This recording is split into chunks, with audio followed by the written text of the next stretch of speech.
تولى إلى الظل فقال رب إني لما أنزلت إلي من خير فقير۔ چار اذکار اور چار وظائف آپ کے سامنے ذکر کرنا ہے جو بڑے ہی خیر و برکت کا باعث ہیں اور بہت ہی رحمتوں کا باعث ہے اللہ تبارک و تعالیٰ کی طرف سے، جن کا ذکر قرآن و حدیث کے اندر موجود ہے۔ ان میں سے ایک ذکر اور ایک دعا میں نے ابھی آپ کے سامنے پڑھی ہے، جو سیدنا موسیٰ علیہ السلام کی دعا ہے۔ یہ دعا انہوں نے کس وقت پڑھی؟ جب وہ مدین تشریف لائے، چھپتے چھپاتے، خوف کی حالت میں اور انتہائی تکلیف کی حالت میں، پریشانی کی حالت میں، تنگی کی حالت میں، بے سر و سامانی کی حالت میں، کچھ بھی نہیں تھا، اور مدین پہنچے ہیں مصر سے، اور وہاں پر انہوں نے اس دعا کو پڑھا ہے۔ گھر نہیں ہے، رہنے کی جگہ نہیں ہے، اہل و عیال نہیں ہے، خوف ہے، بھوک ہے اور پریشانیاں ہیں۔ اس حالت میں انہوں نے دو جو لڑکیاں تھیں کھڑی، اپنے جانوروں کو پانی پلانے کے لیے ان کی مدد کی، اور پھر سائے میں بیٹھے اور پھر اس دعا کو پڑھا۔ فَسَقَىٰ لَهُمَا ثُمَّ تَوَلَّىٰ إِلَى الظِّلِّ فَقَالَ رَبِّ إِنِّي لِمَا أَنزَلْتَ إِلَيَّ مِنْ خَيْرٍ فَقِيرٌ۔ انبیاء علیہ السلام کی دعائیں بڑی ہی جامع ہوا کرتی، یہ دعا بھی بہت ہی جامع ہے، اور آپ یہ دیکھیں کہ اس دعا میں انہوں نے مطلقاً یعنی کسی چیز کو مانگا نہیں ہے، اور کوئی ایسی چیز نہیں ہے جس کو چھوڑا ہو۔ کیا فرمایا؟ ربی انی لما انزلت الی من خیر فقیر، اے اللہ جو کچھ بھی آپ مجھ پر نازل فرما دیں میں اس کا محتاج ہوں۔ مجھے گھر بھی چاہیے، مجھے رزق بھی چاہیے، مجھے امن بھی چاہیے، مجھے کھانا بھی چاہیے، مجھے اچھے ساتھی بھی چاہیے، اور عرش والے رب نے کون سی ایسی چیز ہے جو اس دعا کی برکت سے ان کو عطا نہیں کر دی؟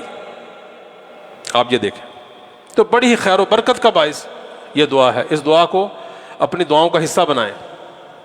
تو پہلا تو یہ جو وظیفہ ہے اس کو یاد کر لیں، اپنے بچوں کو یاد کروا دیں، اور دعا کی جو شرائط ہیں ان کو ہم نے اپنے ذہن میں رکھنا ہے کہ دعا کرنے والا توحید والا ہو، اور دعا کرنے والا بے نمازی نہ ہو، اور دعا کرنے والا اخلاص کے ساتھ دعا کرے۔ کم از کم یہ تین شرائط دعا کے اندر شامل ہونی چاہیے، پھر اللہ تبارک و تعالیٰ اسی طریقے سے دعاؤں کو قبول فرمائے گا جیسے اسلاف کی دعاؤں کو اللہ نے قبول فرمایا ہے۔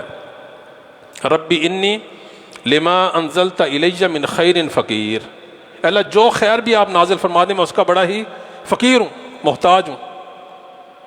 اللہ کے علاوہ سب کے سب فقیر ہی ہیں۔ یا ایھا الناس انتم الفقراء الی اللہ۔ ہم تو کہتے ہیں فلاں نے بلا لیا، فلاں نے عطا کر دیا، فلاں دستگیر ہے، اللہ کے سامنے سارے کے سارے فقیر ہیں۔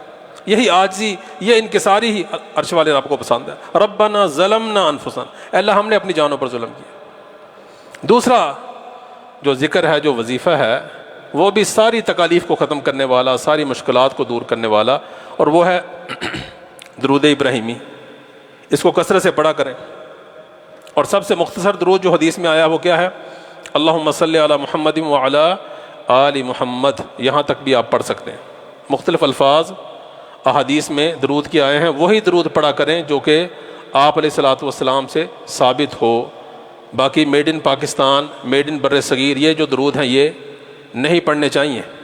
درود تنجینا، درود لکھی، درود ماہی، درود فلاں، درود غوثیہ، یہ شرکیہ درود ہیں، یہ پڑھنے سے گناہ ہی ملے گا، یہ درود ثابت نہیں ہے۔ جو آپ علیہ الصلوۃ والسلام نے درود سکھائے ہیں وہی درود پڑھیں، اس کا ثواب بھی ملے گا، اور اللہ تبارک و تعالیٰ انعامات کی بارش کر دیں گے۔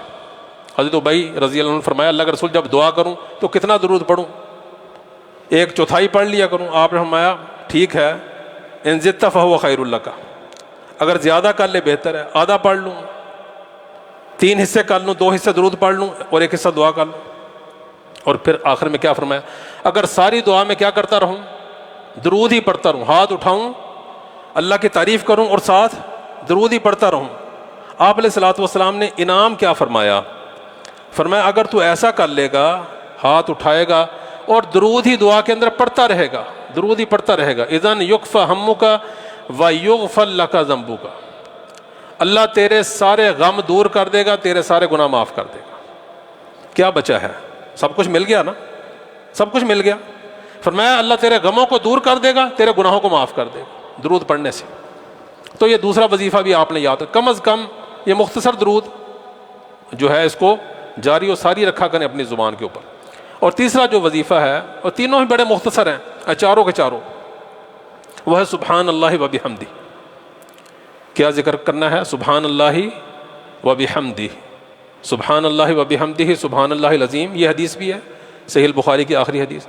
اور صرف سبحان اللہ و بحمدہ جس نے 100 مرتبہ صبح پڑھا، 100 مرتبہ شام پڑھا، قیامت کے دن کوئی بھی شخص اس عمل سے بڑا عمل لے کر نہیں آئے گا۔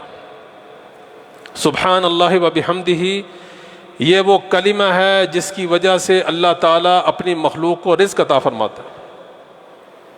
حضرت نوح علیہ الصلوۃ والسلام نے اپنے بیٹوں کو نصیحت کی تھی، بیٹا اس کلمے کے ذریعے سے اللہ تعالیٰ وَبِهِ يُرْزَقُ الْخَلْقَ، ساری مخلوق، صرف انسانوں کو نہیں، ساری مخلوق کو رزق سبحان اللہ و بحمدہ کی وجہ سے دیا جاتا ہے۔ اللہ تعالیٰ کی مخلوقات اللہ تعالیٰ کی تسبیح کر رہی ہیں۔ الم تری ان اللہ یسبح لہ من فی السماوات والارض والطیر صافات کل قد علم صلاتہ و تسبیحہ، اللہ کی ساری مخلوق نے اپنی نماز اور اپنی تسبیح اللہ سے سیکھ لی ہے کیسے کرنی ہے، ساری مخلوق نے، اور وہ کرتے سبحان اللہ و بحمدہ۔ یہ کلمات پڑھیں، اس سے رزق بھی ملے گا اور مشکلات اور تنگیاں، پریشانیاں، دکھ یہ بھی دور ہو جائیں گے۔ اور چوتھا اور آخری وظیفہ کیا ہے؟ وہ ہے اللہم اغفر لی، اس کو پڑھنا، اللہم اغفر لی۔ آپ علیہ الصلوۃ والسلام کے پاس جب بھی کوئی شخص اسلام قبول کرتا تو آپ اس کو سب سے پہلے نماز سکھاتے اور دعا سکھاتے، دو چیزیں آپ سکھاتے تھے فوراً اس کو، نماز اور دعا۔ اور وہ کیا ہے؟ اللہم اغفر لی وارحمنی واہدنی وعافنی وارزقنی۔ یہ دعا آپ علیہ الصلوۃ والسلام ہر مسلمان کو جو کلمہ پڑھ کے مسلمان ہوتا اس کو یہ سکھایا کرتے تھے۔ تو کس دعا کا حصہ نہیں اللہم اغفر لی؟ اے اللہ مجھے مغفرت عطا فرما دے۔ انسان کو ہر چیز مل جائے اور موت سے پہلے مغفرت نہ اس کو ملے، کیا بچے گا اس کے پاس؟ بتائیں کیا ہوگا؟ قیامت کے دن اللہ تبارک و تعالیٰ اس کو مغفرت کا سرٹیفکیٹ عطا نہ کریں، اس کو ساری نعمتوں کی، کیا ہوگا اس کے ساتھ معاملہ؟ بتلائیں۔ ایک گناہ بھی اگر اس کے جسم کے اوپر باقی رہا تو جہنم کے اندر اس کو جانا پڑے گا۔ اللہم اغفر لی، تو ان کلمات کو کثرت سے پڑھیں، اور اس کے مختلف کلمات ہیں، رب اغفر لی وتب علی انک انت التواب الغفور۔ آپ علیہ الصلوۃ والسلام کو جب سیدہ عائشہ رضی اللہ عنہا نے فرمایا اللہ کے رسول ابن جدعان جو تھا وہ بڑے حاجیوں کی خدمت کیا کرتا تھا، بڑا مال خرچ کیا کرتا تھا، اس کو کچھ ملے گا؟ آپ علیہ الصلوۃ والسلام نے جواب ارشاد فرمایا عائشہ اس نے کبھی یہ نہیں پڑھا رب اغفر لی خطیئتی الی یوم الدین، یعنی وہ ایمان لا کر اگر ایک مرتبہ یہ کلمہ پڑھ لیتا اللہ تعالیٰ اس کو جنتی عطا فرما دیتے، اس نے کبھی یہ پڑھا ہی نہیں رب اغفر لی خطیئتی الی یوم الدین۔ تو استغفار کرنا، مغفرت کا طلب کرنا، یہ بھی اللہ تبارک و تعالیٰ کی رحمت کے دروازوں کو کھولنے والا ہے۔ سورہ نوح کو پڑھ لیں آپ، فَقُلْتُ اسْتَغْفِرُوا رَبَّكُمْ إِنَّهُ كَانَ غَفَّارًا يُرْسِلِ السَّمَاءَ عَلَيْكُمْ مِدْرَارًا وَيُمْدِدْكُمْ بِأَمْوَالٍ وَبَنِينَ وَيَجْعَلْ لَكُمْ جَنَّاتٍ وَيَجْعَلْ لَكُمْ أَنْهَارًا مَا لَكُمْ لَا تَرْجُونَ لِلَّهِ وَقَارًا۔ کون سی چیز چھوڑی ہے اس میں؟ مال تمہیں اللہ عطا فرمائے گا، بیٹے تمہیں عطا فرمائے گا، نہریں تمہیں عطا فرمائے گا، باغات تمہیں عطا فرمائے گا، تم نے کیا کرنا ہے؟ استغفار کرنا ہے، اللہم اغفر لی، اللہم اغفر لی۔ اور خاص طور پر سونے سے پہلے کثرت سے پڑھ کے سوئیں، اے اللہ مجھے معاف فرما دے، اے اللہ مجھے معاف فرما دے۔ تو چار جو وظائف قرآن و سنت سے ثابت ہم نے آپ کے سامنے ذکر کی ہیں اللہ تعالیٰ کی توفیق سے، وہ کون کون سے ہیں؟ نمبر 1 رب انی لما انزلت الی من خیر فقیر۔